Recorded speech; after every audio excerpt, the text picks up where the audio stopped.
welcome to Revelations of a Delusional Knitter. I am Angela, your host. This is episode 148, and it is Friday, April 28th, 2017.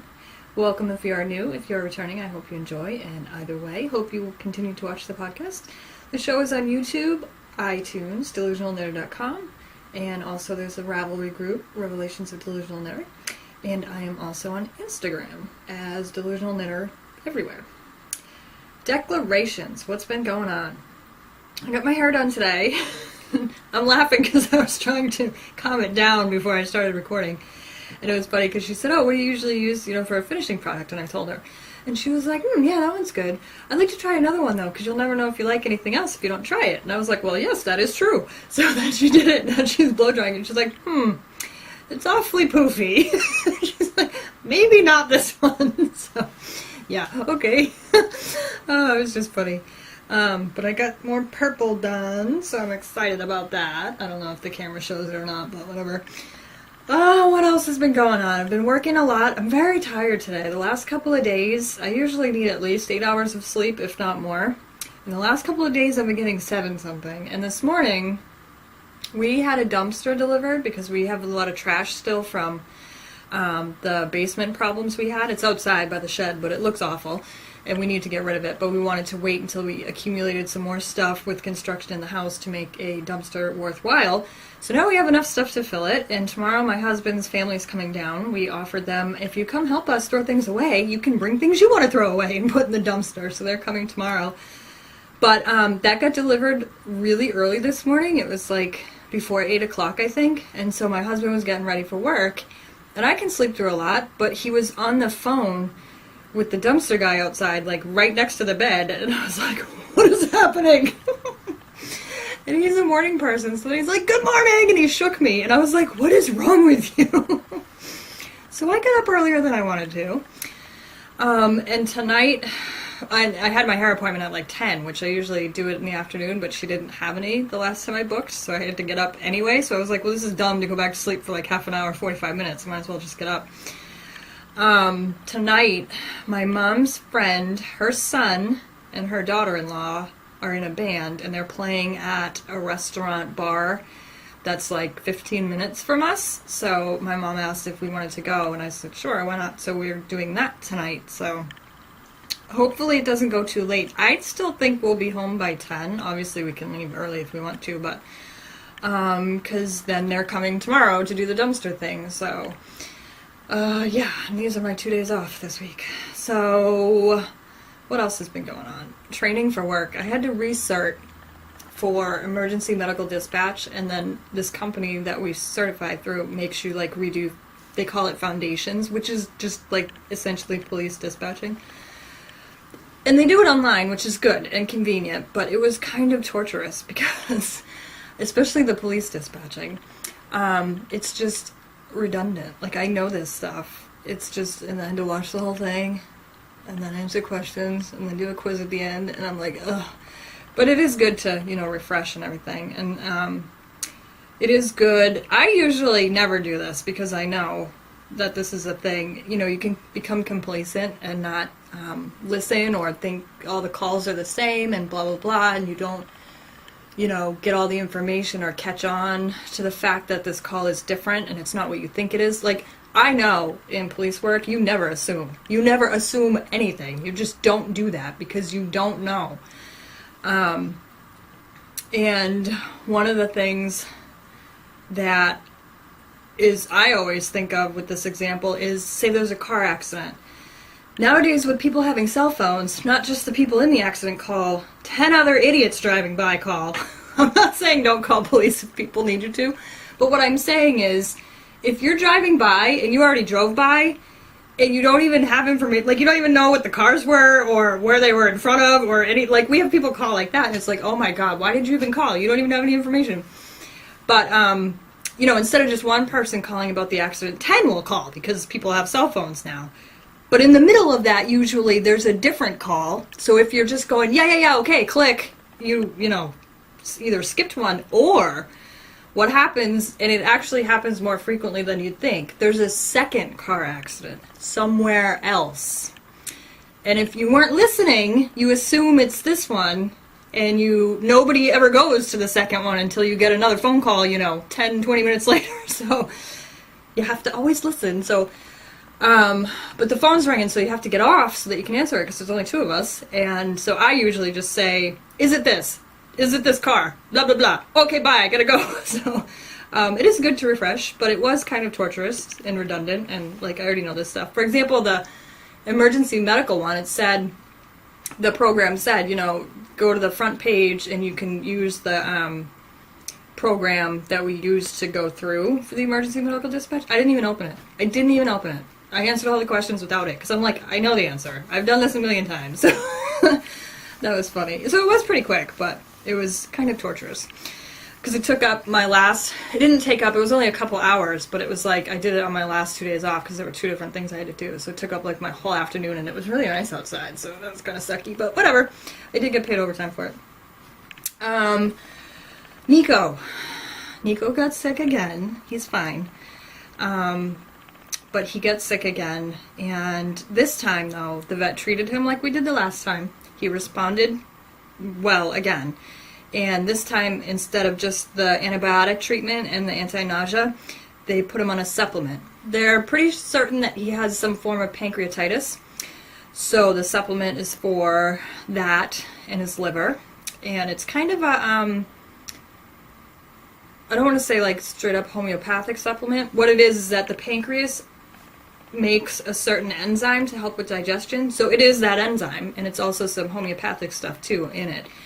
And it seems to be working really well because he's doing excellent. He's full of energy. He looks excellent. He's been on it for 9 days now, I think. So in 4 weeks from then, we're going to recheck his blood work because the vet, this is a really good vet, because he said, I'm not going to check his blood work today. He's sick. We know what the blood work's going to look like because he already had this. He's like, so it's just going to cost you money for me to look at numbers that I'm already going to, know that's what they are. He's like, so why don't, this time I want to put him on the supplement. I want to recheck him when he's feeling good so we know what's going on when he's healthy. And I was like, that sounds perfectly reasonable. Let's do that. So that's what we're doing. So we still get 3 more weeks of this supplement, and then we'll do blood work and go from there. I also read up on the supplement, and it's not necessarily always an everyday thing.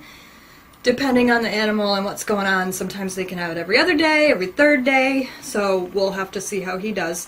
And I am super happy it's not very expensive. Even if he has to take it every day, it's only about $30 a month, which is excellent, because I would pay whatever I have to pay to make him healthy and happy, but $30 a month is nothing. It's $1 a day, so that's awesome. And so far, so good. The only thing that really stinks about this, because he was doing so well, and the vet they never put him on anything else before because he responded to treatment so quickly, they thought it might just be a one-time thing and maybe he'd get over it. My sister's wedding is in Florida in July, and we were both going to go down for that, and I was kind of excited because we never go on vacation and we never really do anything together. So, because of Nico, and my husband also is a little sketchy about getting on a plane because he's got some of his own problems, but he would have for my sister and me if he had to.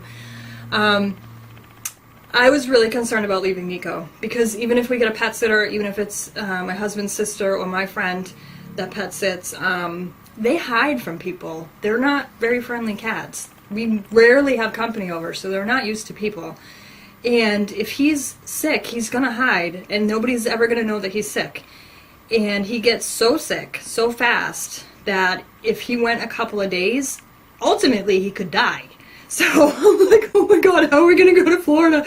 They're not going to be able to find him. He's going to be hiding in the house. What if he's sick? They're not going to find him unless he's almost dead on the floor, and then it's too late. He might have permanent damage, so we've decided my husband's going to stay home, and I'm just going to go to Florida. And that way, we're not freaking out miserable in Florida. I will be comfortable with that. It kind of sucks, but it is what it is. And I am also, actually my sister's fiance recently asked me if I would be a bridesmaid. He was like, she really wanted to ask you, but she didn't want to be a pain. It's really inconvenient. You don't live near us, blah, blah, blah. And I was like, are you kidding? Of course. So I'm actually in the wedding, so I really kind of have to go. But yeah.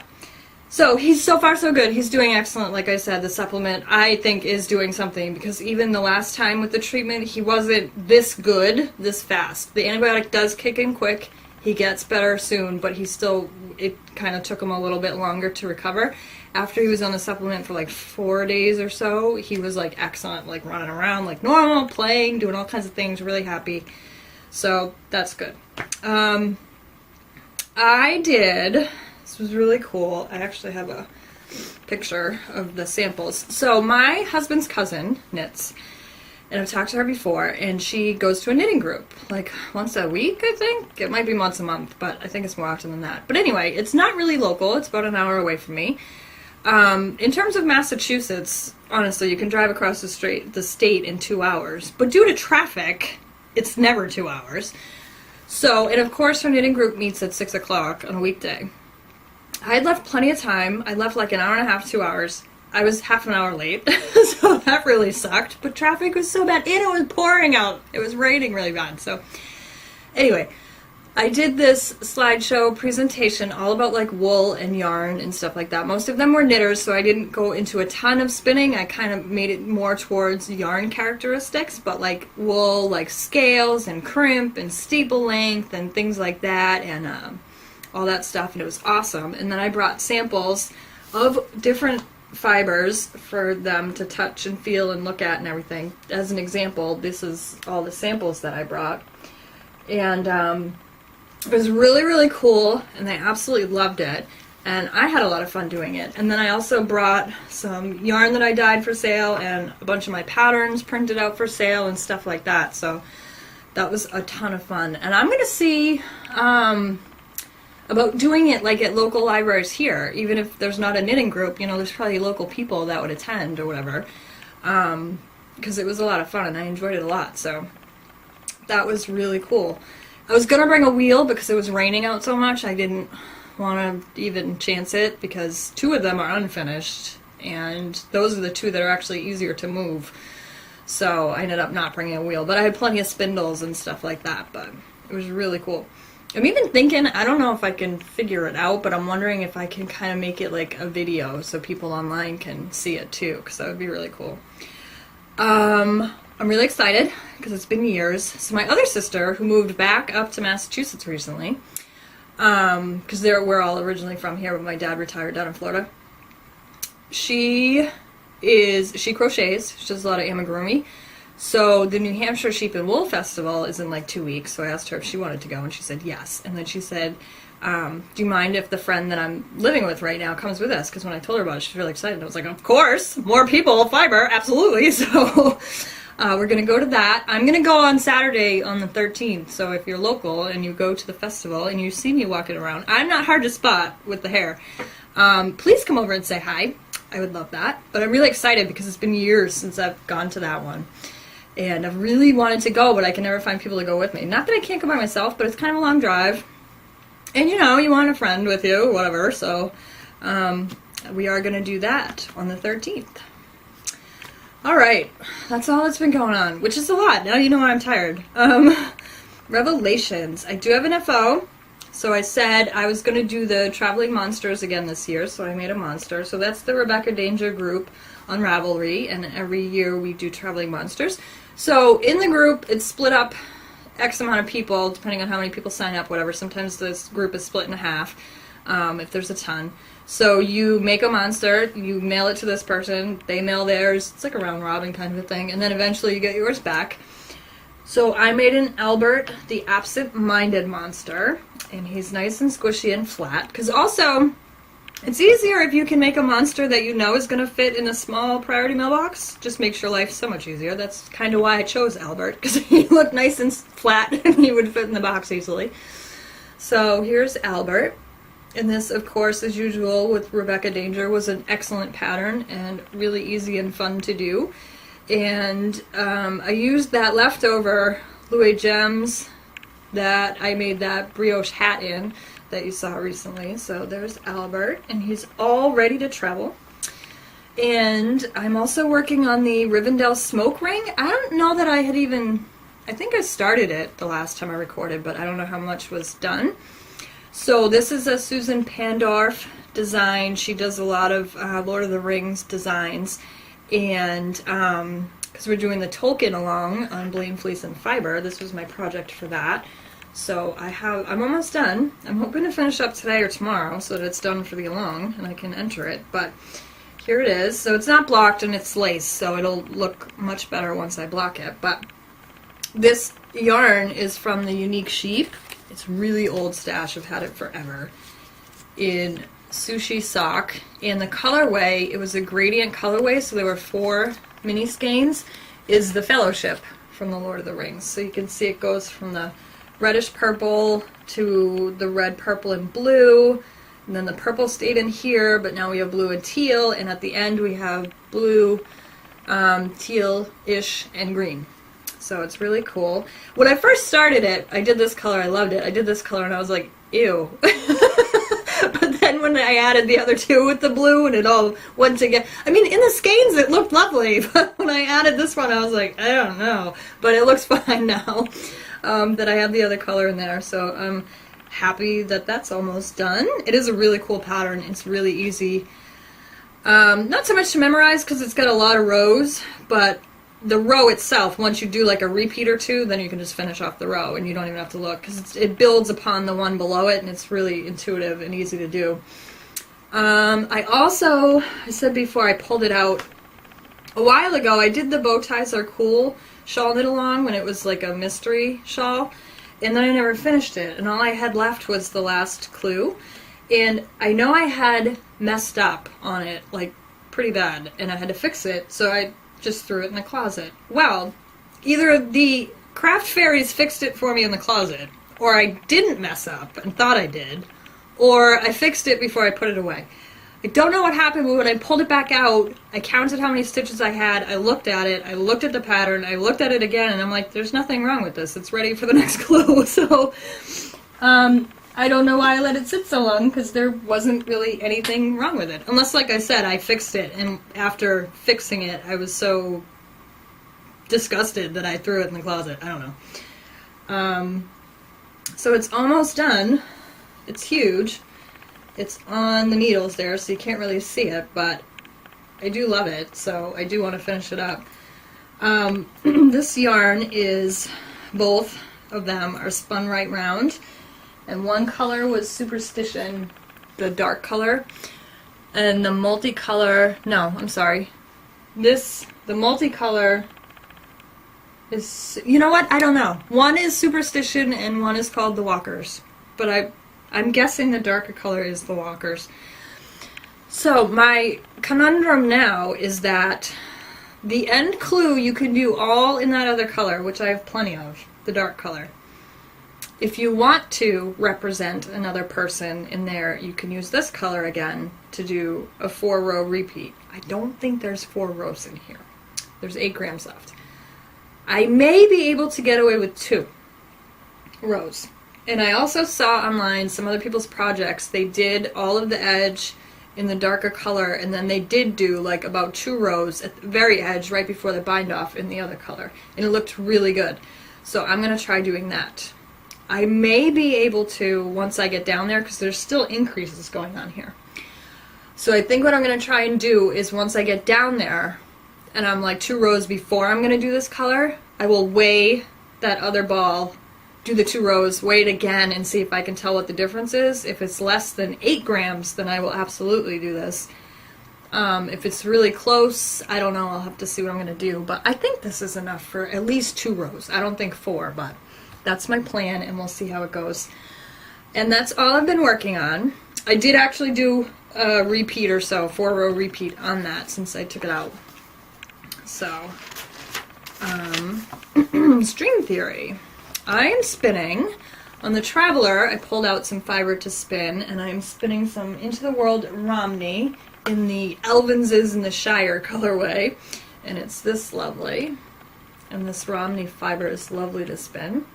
So that'll be a little bit more, because this is all that's left of half, and then I have to spin up the other half, and I think I'm going to chain ply it because I want to keep the colors separate in this one, I think. And I'm spinning some sheepy shells on one of my Merkwoods. So that's this one, and it's coming out really good. Jen over at Blaine Fleece and Fiber was kind enough to do a video because I asked her. I can spin supported like fluff, like if I pull fluff off of things. That's what these are right here. If you can see them, the one I showed before on the John Galen spindles. No problem. I was having a lot of trouble with these Rolegs because I am very much a worsted spinner. Woolen spinning is very difficult for me because I have a death grip all the time. So that was the problem with the Rolegs, is I was really squishing them and they wouldn't draft out, and I was having all kinds of problems. So I asked her how she spun them, and she and her daughter did up a video for us, and that made it so much easier because now I can do what she's doing and it works out wonderfully. And in May, I'm gonna spin up this is There and Back Again with Mikey. That was one of her sheep. I've talked about him before. And it's also in like a Lord of the Rings kind of colorway, kind of Tolkien kind of thing. So I have 2 ounces of this, and in May, I'm going to join the Mirkwood spin for that, and that's what I'm going to spin on. I have I have like 10 other Mirkwood spindles, so I'll be doing it on a bunch of those. And I also recently I had ordered it a little bit ago because his lead time's a little long because he does them to order, a Toriel, because now he started putting crystals in the whirl. So I had to buy one, right? So I got this one recently. I got it all in amethyst, of course. I got the amethyst crown, and I got the amethyst on the whirl. And it's a lovely spindle, as his usually are. So I'll definitely be breaking that one out for that spin. And I think that's it for spinning. I'm going to have to pause here because the camera's running out of time. I am going to have a book review and lots of other stuff, so I'll be right back. Okay, we're back. So I have a book review. It's not going to be a really detailed book review, only because of the nature of the book. But I had pulled this out the other day when I was preparing that PowerPoint presentation for the talk at the library, and I was like, that's a really excellent book. Which, by the way, I could have used a ton of times already if I had remembered it was in my personal library, but I will be using it soon for the Even Star because I'll have to do a circular cast on. But it's Cast On Bind Off by Leslie Ann Bester, and there's 54 step-by-step methods. First off, right away, it's from Story Publishing. I don't know what it is now because I've had this book for quite some time, but I mean, books are usually the same price that's printed on them no matter what. It's $16.95 US. I'm sure on Amazon or something it's probably a little bit less, but first off, spiral bound, awesome, because it's a technique book, so you're actually, trying to knit while you're looking at it. So that is awesome. It also has not a table of contents, what's that called? Index on the front and the back, so you can easily find what you're looking for. So the front was the cast-ons and the back was the bind-offs. And it's got a ton, so it's got 54, obviously. The layout and presentation in the book is really excellent because here's the table of contents, and you have a picture of each cast-on. So it's not just the name of the cast-on, you actually have a picture, so you can quickly look through and see what you're looking for, or you can compare ones because they're right next to each other. There's some information in the beginning. Of course, they show you how to do a slip knot, how to calculate a cast-on tail for a long tail so you don't run out, how to do the long tail, the slingshot position, knitting knitwise or purlwise, slipping, and then here's an example. They're categorized based on what they are. So there's basic, all-purpose, ribbing, end of row, super stretchy, decorative, temporary, provisional, toe-up socks, circular. So they're categorized that way. So they're put in a category, and that's how the book is set up. But for example, here's the beginning of a category. Again, you have pictures of each one, so you know which one you're looking for, or you can compare and know, I like that one better, or things like that, and then it tells you what page they're on. And then I'll just show you an example. Here's the backward loop cast on, but there's excellent pictures. There's pictures of every single step. So I know a lot of people prefer videos for these types of things, but the pictures here are every single step very easy to follow, very clear, so I think it would work really good. And there's also, information about the cast-on, and then characteristics of it, like if it's stretchy, if it's sturdy, if it's this or that, and what it's good for. Particular projects it's good for, or stitch patterns, or things like that. And I think that's kind of all I have to say about it, because that's pretty much what the book is, but it's really excellent. It also has tips on some of them. If there's a particular thing that a lot of people don't quite get or do incorrectly or things like that, it's also got things like that throughout for the different cast-ons. But it's an excellent book. It's a wonderful resource, and it's just fabulous. And like I said, I'm going to use it now. I can't believe I forgot I had it, but I have so many books here that sometimes I forget. But and she is a knitting teacher and store manager at Webb's. Or she was when this happened, and she lives in Western Massachusetts. You know what? I am almost positive that she came, when I used to go to a local knitting group, that she came and was a speaker for one of them. I'm pretty sure she was. So I probably met her. So that is my review for today. Like I said, it's a short review, but I mean, that's what the book is. It's cast-ons and bind-offs, but it's got a ton of them, and it's a really excellent resource. So it's cast-on, bind-off. And it's a nice small book, too. It would fit in your knitting bag, and it's just fabulous. I love it. So, that's our book review. It's going to go back on the shelf so I can forget about it. Or not, so I can't get it in there. Testaments. I've probably gotten or ordered more than I think of when I record, but that's okay. One thing I did get recently was for Blaine Fleece and Fiber, we're going to do a Fleece and Fiber, what did she call it? Adventures in Fleece and Fiber. So it's like a breed study almost, but you go through your own stash or whatever, and you just try to spin different things, new to you things, and stuff like that. So she was offering up some raw Icelandic, and she went to the woman that she got some of her sheep from, that's a farm local to her, and got some. So I got some black, look at this. This is the most gorgeous black Icelandic ever. I got 4 ounces of black from Ebony, and I got 4 ounces of Morit from Shirley. Both gorgeous. I'm partial to black, but I got raw. I said I could wash it, so I can wash it myself. So that's going to be part of what I spin for that.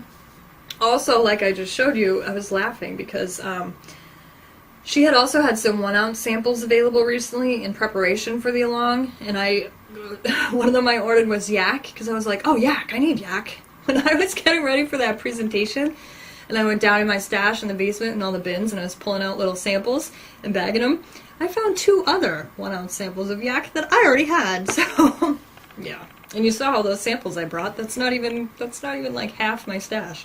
So I really do have to do a breed study one of these days. It's getting a little ridiculous. The other stuff I got recently on Etsy, and it actually came from Japan, but I got it very quickly. I got some stuff for my bullet journal. I got some washi tape, because I never see ones like this here.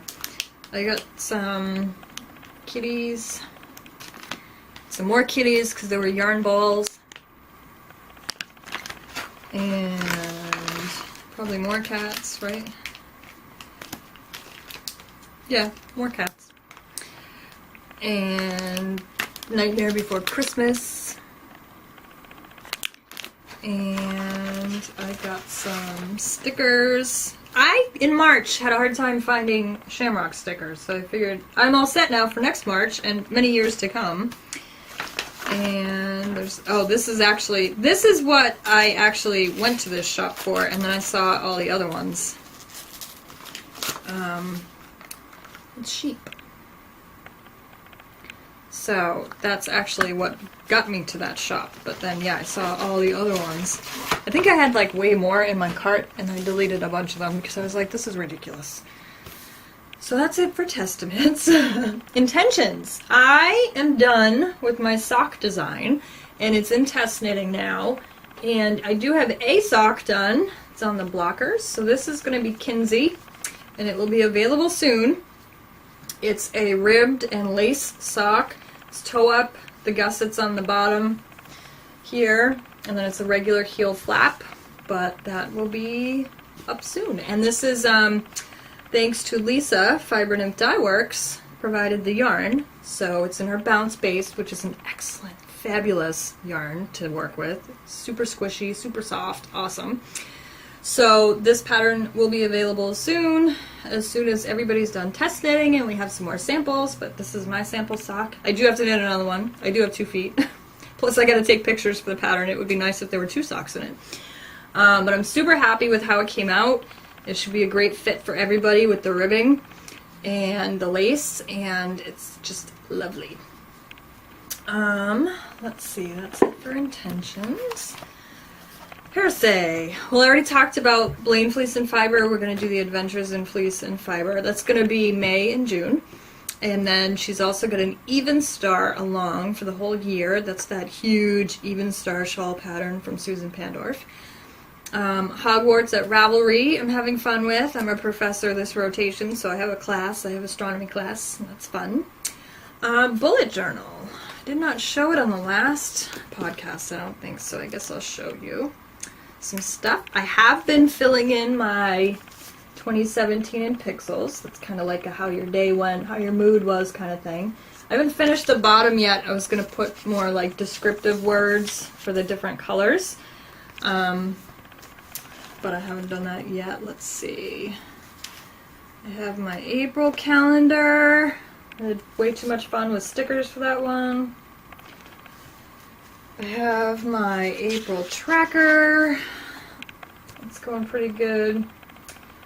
Every month I kind of like bounce between what I'm doing. This month I'm doing really good with like household and chores and health stuff. 0 with extracurricular activities. Like over here is spinning, lettering, doodling. As you can see, there's like nothing in that column.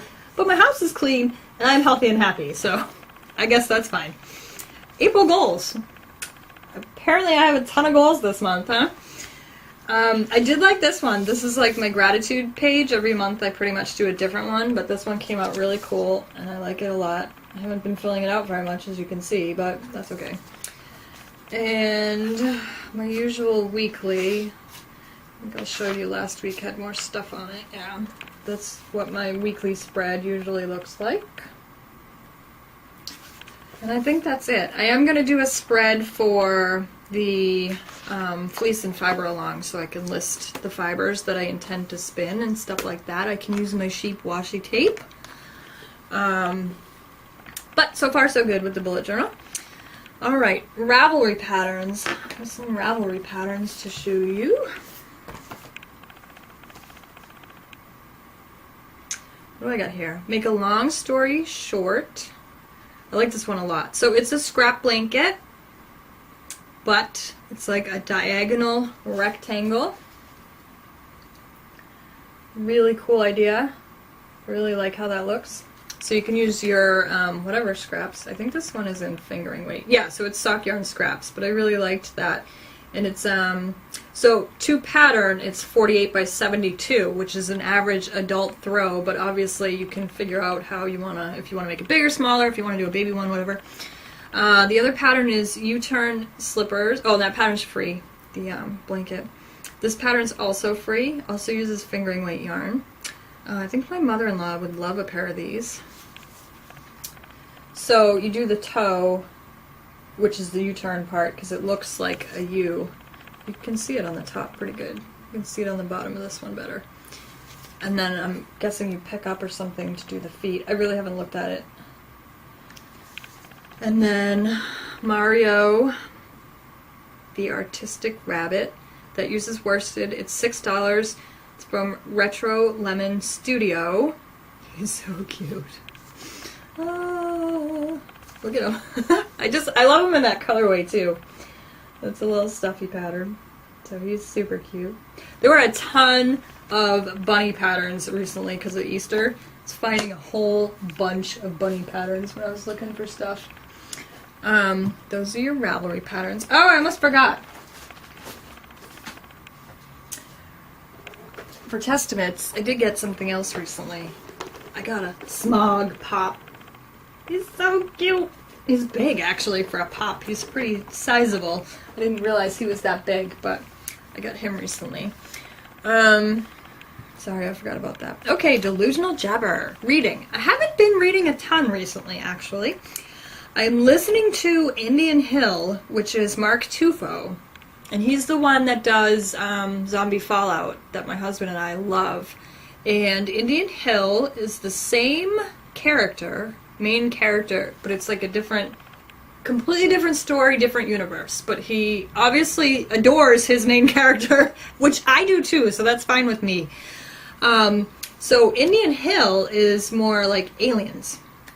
People from Earth get abducted, and these aliens make them fight in games like gladiators for their entertainment, and it's really good, as usual. His stuff's very humorous, like sarcastic, and the narrator, Sean Burnett, is just, I could listen to him all day, every day, and it's really good. X Variant, I'm reading on the Kindle. That's a really good one. That's another like post-apocalyptic sci-fi kind of a thing.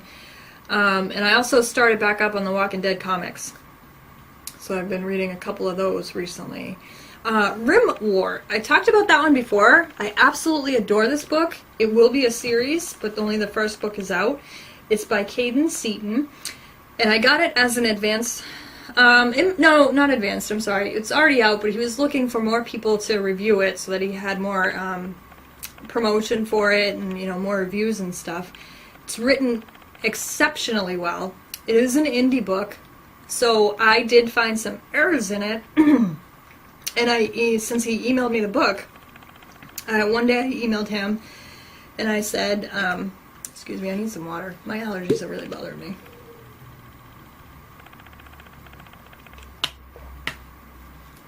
Okay, so he had emailed me the book, my copy. One day I emailed him back and I was like, hey, I'm like halfway through your book.